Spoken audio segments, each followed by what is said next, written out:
What's up, Doc? I'm Pugs Bunny, and today we're going to go through the third volume of the new history of the DC Universe. Safe to say, if you're here, you've seen the first two parts, but if not, you might need that context for this video. But without further ado, let's just get right into it. History by Barry Allen, Book 3. In response to the unimaginable slaughter brought by the Great Crisis, our diminished ranks were filled with new champions. Following my death in the Crisis, my nephew Wally West honored me by becoming the first sidekick to adopt his mentor's name as the New Flash. Michael John Carter was a disgraced athlete from the 25th century, eager for a fresh start in our era. As Booster Gold, he was brash and opportunistic, but had a good heart. His more egocentric tendencies were kept in check by his robot companion, Skeets. Kryptonian Kara Zor-El, aka Power Girl, was the sole survivor of a parallel universe destroyed in the Crisis. And young Billy Batson was granted the ability to transform into a magical captain by speaking one word, Shazam. Darkseid. Certain Earth's defenses had been severely weakened by the Crisis, made his most calculated strike yet, dispatching his agents to erode humanity's faith in superheroes. Not only did they fail, their efforts led directly to a new international incarnation of the Justice League. Its changing roster eventually settled into a team comprising Batman, Black Canary, Guy Gardner, John Jones, Blue Beetle, and Mr. Miracle, as well as Booster Gold, Captain Atom, Soviet hero Rocket Red, Brazilian ex-spy Fire, and the Norwegian hero Ice. Under the guidance of the team's self-appointed publicist and business manager, Tycoon Maxwell Lord, the League soon expanded globally to establish several new branches, foremost among them Justice League Europe, Animal Man, Captain Atom, Elongated Man, Wonder Woman, Flash, Power Girl, and Metamorpho.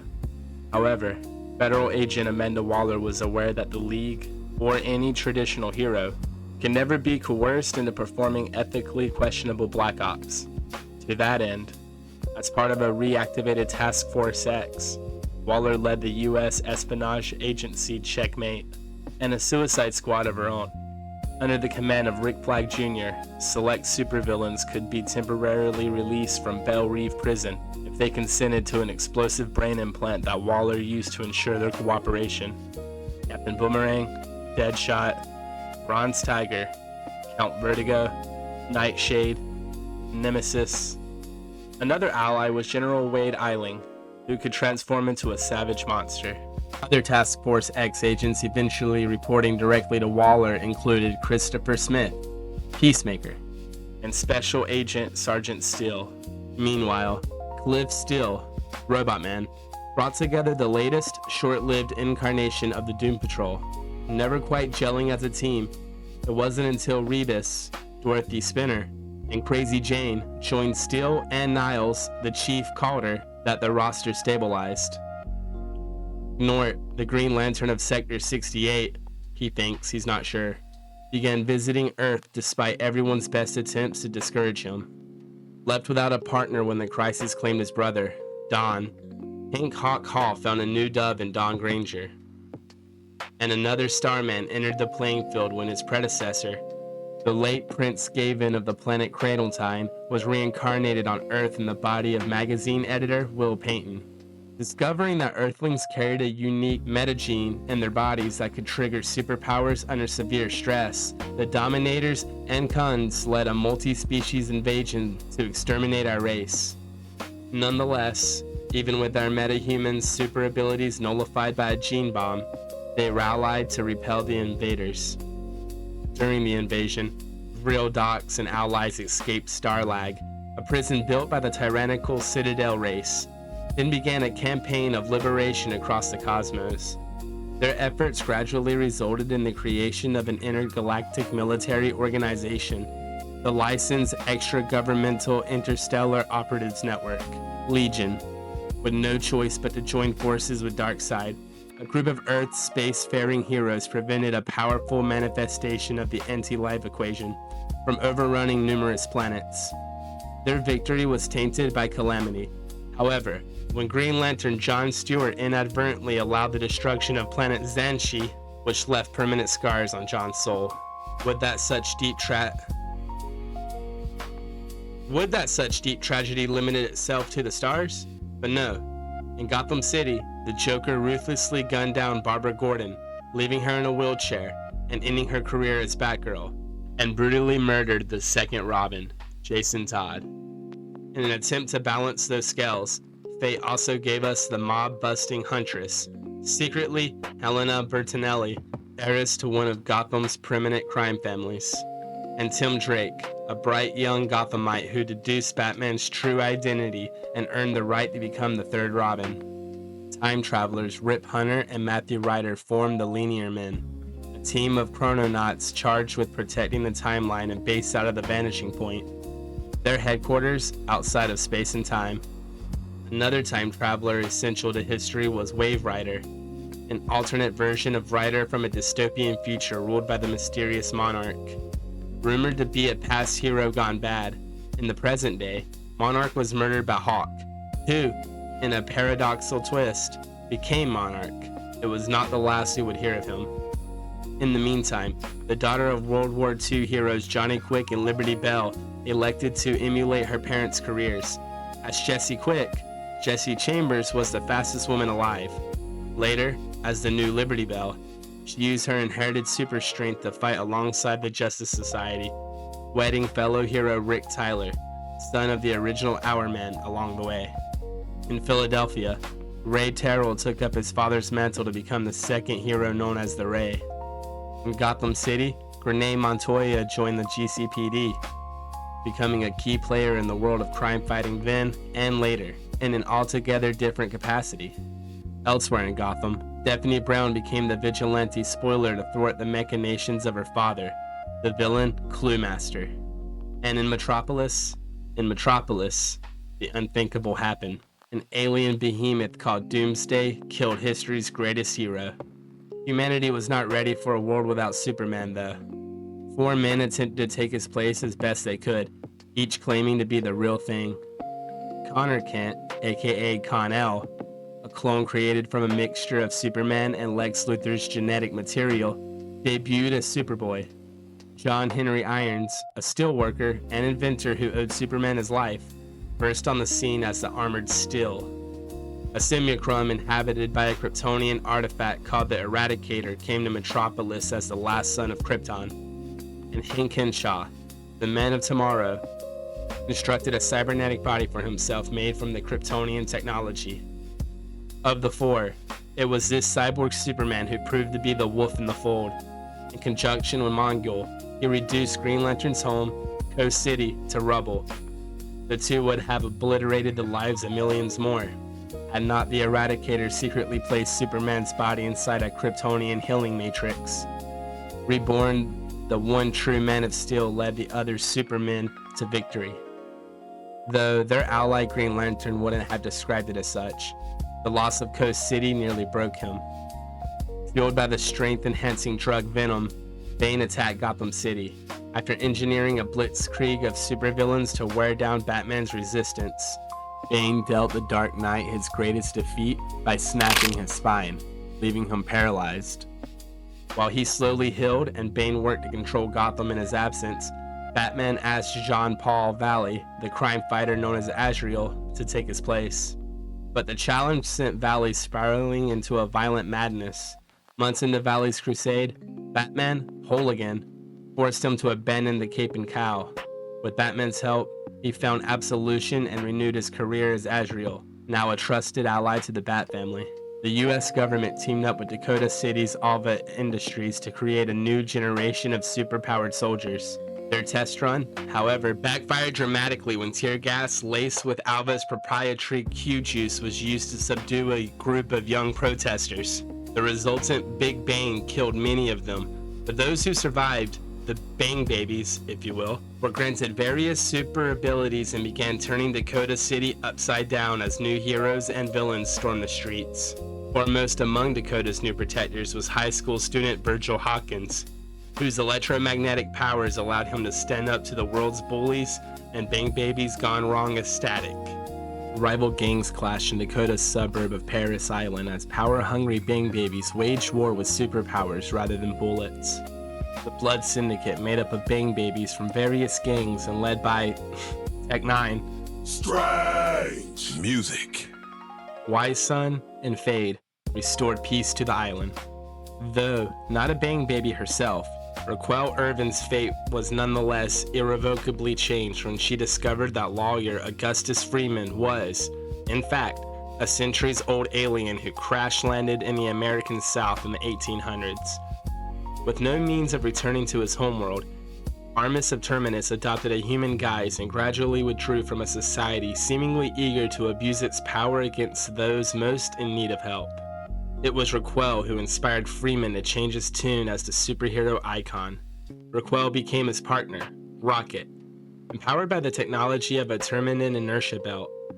Unfortunately for Alva Industries founder Irvin Alva, a city of superheroes and supervillains was bad for business, so Edwin set plans in motion to frame his protege, Curtis Metcalf, for the Big Bang. Betrayed by his mentor and seeking revenge, Metcalf assembled a high-tech suit of armor as the hero Hardware to fight back and expose his former boss. The heroes of Dakota operated bravely and brightly for a time, then mysteriously disappeared. But I know better than most that heroes rarely stay missing for long. Not all heroes are noble in the traditional sense. When contract killer Tommy Monaghan was bitten by an alien creature, it activated his metagene, granting him telepathy and X-ray vision. Monaghan used these abilities to become a new kind of hitman, one who specialized in metahuman and supernatural threats. Not all heroes initially aspire to the job. After Hal Jordan's mind was infested by Parallax, the living embodiment of fear and motivator of evil, he eradicated the Green Lantern Corps, leaving the Guardians to pass the only surviving ring to freelance artist Kyle Rayner, Earth's next Green Lantern. Some, though, are born to heroism. My own grandson, Bart Allen, was sent to our time so Wally West could help him control his super speed. Bart quickly earned the code name Impulse, reflective of both his powers and his personality. Natasha Irons, the niece of John Henry Irons, was a technological genius who happily followed in his footsteps.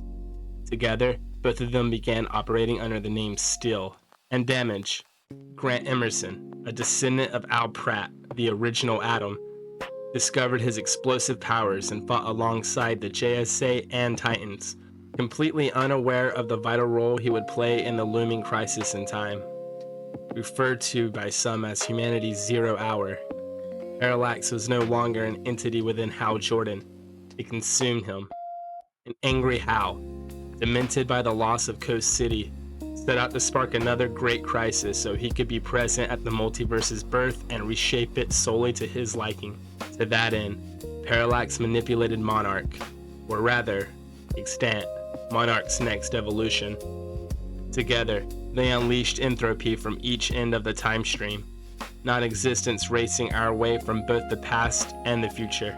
Despite the combined forces of Earth's heroes, all was lost.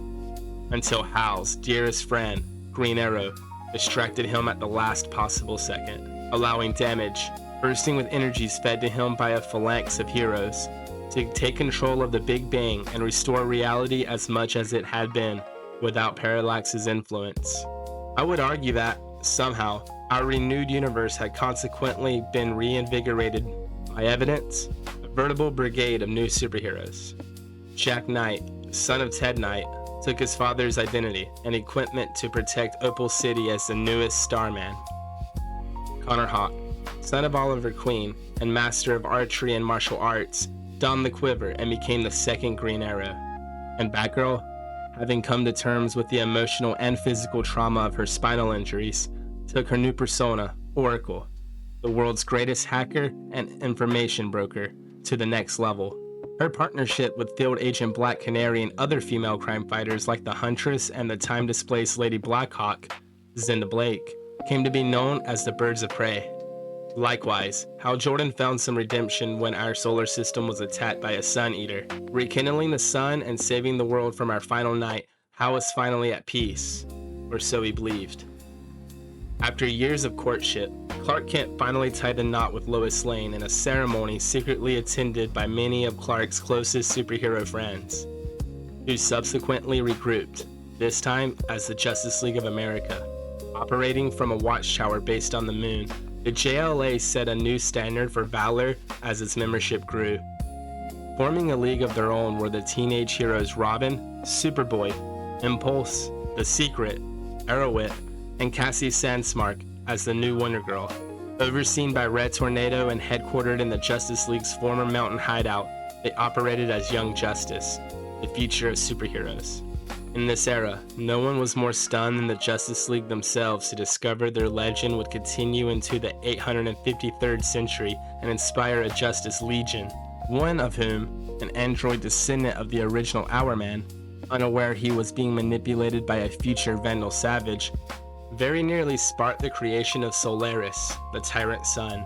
Only by allying in the present day were the two teams able to undo Hourman's actions and stop Solaris. Following a massive earthquake, the US government cut Gotham City off, literally, bombing every bridge and sealing every tunnel, making it a no man's land. The resultant turmoil taxed Batman, Oracle, and the rest of the Bat family to their limits as they worked for months to maintain some semblance of order. In their corner were Lady Shiva's daughter, Cassandra Cain, the new Batgirl, and Harvey Bullock, the grizzled cop who refused to let his city descend into madness. Opposing them, however, was a maniac sidekick to the Joker, one who soon established a reputation for chaos in her own right, Harley Quinn. And delivering the cruelest blow of all, just before the city reopened, was the Joker, who murdered Commissioner Gordon's wife, Sarah Essen, in cold blood. A new incarnation of the JSA included teenage Stargirl, who protected Blue Valley, Nebraska, along her stepfather/partner, Stripe, and a new incarnation of Hawkgirl who was both the same as and different from the earlier She-Ra, as she would discover in the years to come. Jakeem Williams, aka Jakeem Thunder, inheritor of Johnny Thunder's magic genie, Thunderbolt, Michael Holt, the world's third smartest man, who became the new Mr. Terrific, Atom Smasher, Sand, Our Man, Dr. Peter Cross as Dr. Midnight, as penance for his sins, Hal Jordan became the newest host of the Spectre, but as a spirit of redemption rather than of vengeance.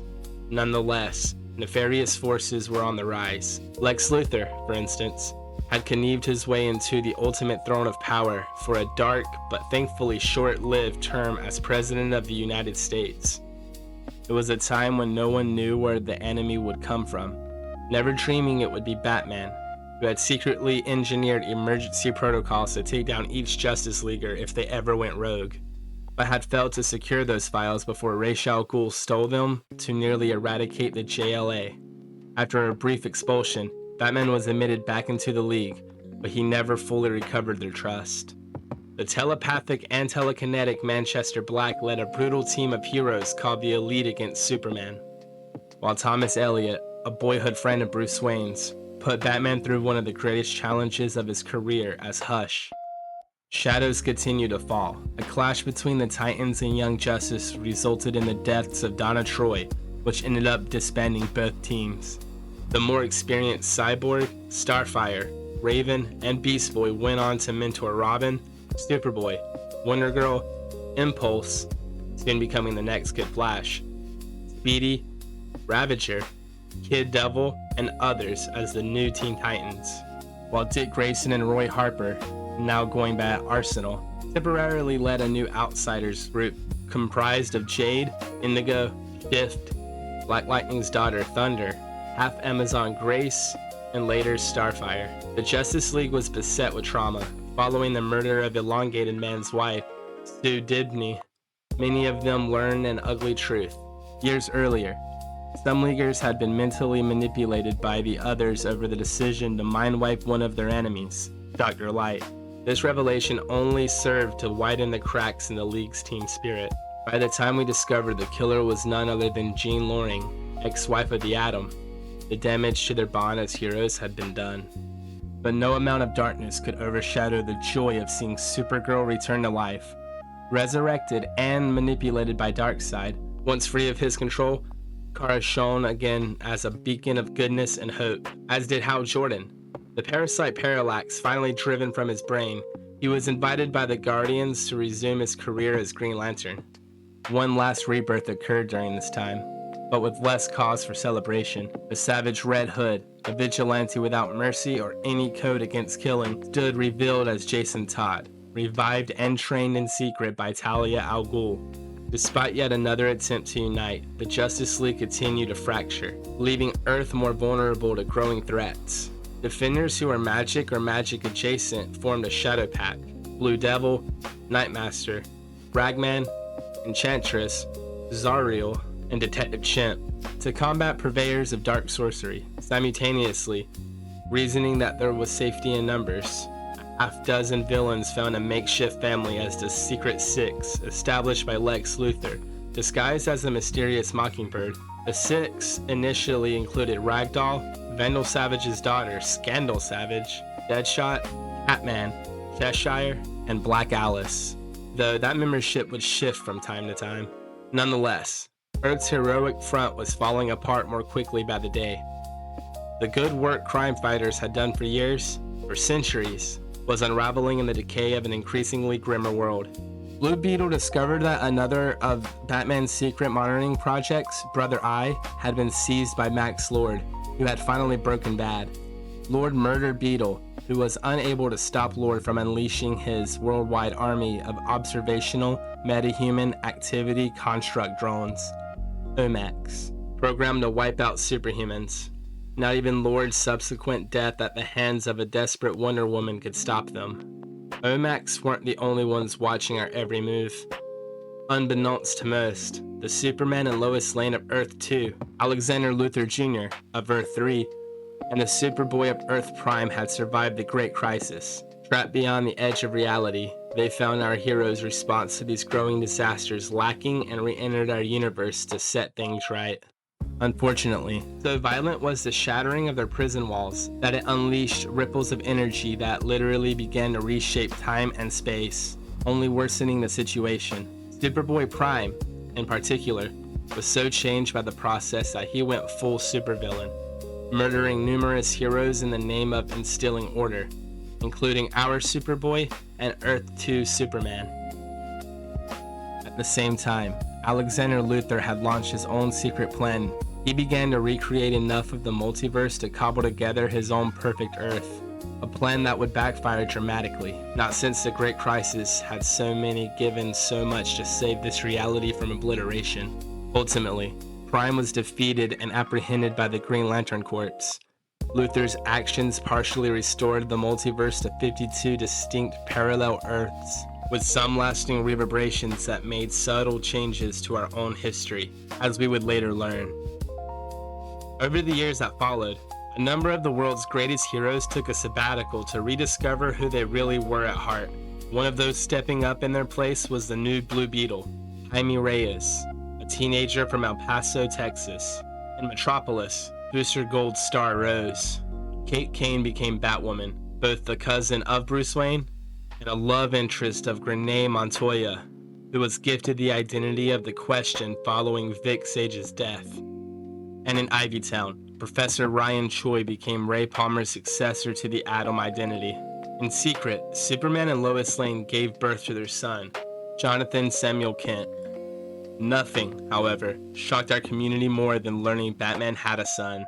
Born from a night of passion between the Dark Knight and Talia al Ghul, Damian Wayne was artificially accelerated in age and trained by the League of Assassins to become the deadliest child alive. For the first time, Batman fought alongside a Robin who had to be taught kindness and compassion. With Earth at relative peace, more invaders struck from beyond. The Kryptonian criminals General Zod, Ursa, and Non, trapped in the Phantom Zone since Krypton's destruction, broke free more than once, each time coming within inches of defeating Superman for good. Even more terrifyingly was the onslaught of the Sinestro Corps, a band of yellow-ringed, fear-powered villains who stormed the cosmos, and Earth in particular, to assert dominance over the Green Lantern Corps. Despite having Cyborg Superman, Superboy Prime, Parallax, and the Anti-Monitor on his side, Sinestro was defeated. But to the Green Lantern's surprise, they soon learn of an entire spectrum of ring slingers scattered throughout the stars, including Zamoran's own Star Sapphire Corps, wielder of the Violet Light of Love, Atrocitus, leader of the Rage-Fueled Red Lantern Corps, the Indigo Tribe, powered by compassion, Saint Walker, the first Blue Lantern of Hope, Larfleeze, the lone Orange Lantern, representing avarice, and worst of all, the Black Lanterns, led by Black Hand and Necron, whose rings brought the dead back to life as zombie soldiers. Their plans for our universe would be one of our grimmest moments. But Darkseid struck first, at long last achieving his ultimate goal. The new god of Apocalypse managed to finally unleash the anti-life equation, turning all of humanity into soulless justifiers, enslaving billions. It took a veritable army of heroes to defeat him. With the help of the Super Young team and the new Mr. Miracle, Shiloh Norman, the Ray ultimately broke Darkseid's control by tracing an ancient new god symbol across the earth. While Batman broke his no guns rule and, with the help of the Flash and a special ally, fired at Darkseid a bullet made of radion, a substance lethal to the new gods. In retaliation, Darkseid's last act was to apparently kill Batman, actually casting him millions of years into the past. With Darkseid's end, alas, an even more terrifying evil emerged: Mandrake, the Dark Monitor. His defeat came from two coordinated fronts: an army of supermen from across the multiverse who powered the wish-granting miracle machine, and Nyx Yuatan, Monitor of the Multiverse and Mandrake's son, who recruited the Green Lantern Corps and others to combine their power into a spear of pure light. Oh, and Flash's special ally? It was me. I thought I had died during the Great Crisis. Instead, my energies had been trapped inside the extra-dimensional Speed Force, the power source of all speedsters. After many years, I was finally free from my prison, and would soon use that freedom to destroy all there is. In Book 3. And that's part 3 of the new history of the DC Universe. I think the art style is a step up from Volume 2 for sure, and I have a couple things I'd like to speak on, one of which is I'm very happy to see Static gets his flowers finally. Aside from Young Justice, of course. He's really not in the spotlight, and as someone who grew up watching Static Shock, it made me very happy to see him finally be included in something. But where's Richie? That's his openly gay best friend who became Gear. And I'm also not seeing Hot Streak, the Eminem of DC. That was Static's bully and original nemesis. Also, Ebon, one of the coolest design enemies that Static has, and probably in all of DC as well, along with his brother Rubber Band Man, who was a villain turned hero after dating Static's sister. I did like seeing the origin of Superman's black costume though, which I've seen before but I never really knew the actual story. And they finally mentioned the original Dr. Light, which resolves my past issue of bringing in a new Dr. Light without any context of an original Dr. Light. And where is Scarecrow? Why are they acting like he doesn't exist? Here's hoping he appears in Volume 4, but I really don't see it happening at this point. And to touch on some of the comments I read, I'd like to speak on them. One being Cyborg being an original founding member of the Justice League, even before Martian Manhunter. I agree, I don't really like that. I grew up with the Teen Titans, and Cyborg being an original founding member of that team works better for me personally. But I am a bit biased. This comment about the Phantom Stranger not appearing, that's a good point. I don't really see him coming in anytime soon either, since his stories were kind of based around the biblical times. From what I read, he had a lot to do with Jesus. And these comments about the Wildstorm characters not appearing, I get they probably wouldn't fit well into the story. I don't really know those characters too well. I didn't even realize that the Milestone, Charlton, Fawcett, and Quality universes were merged into the main universe, as I still have a lot to learn about the DCU. So please keep leaving comments to educate me on that, and help me get better at video making. What could I do to make the overall quality better? The final volume will release October 22nd, and probably the weekend following I'll have that part out. Then I'll drop a combined video of all 4 parts with a new intro and all these outros removed. in case anyone wants to see them back to back in one comprehensive guide. And as for a few future videos, I plan to go through the most recent Marvel Universe guide, and I found this super dictionary that I feel like you will enjoy. I mean, I enjoyed the memes that come out of it, Lex Luthor stealing 40 cakes, for example. And I also have like a more personal video in the works.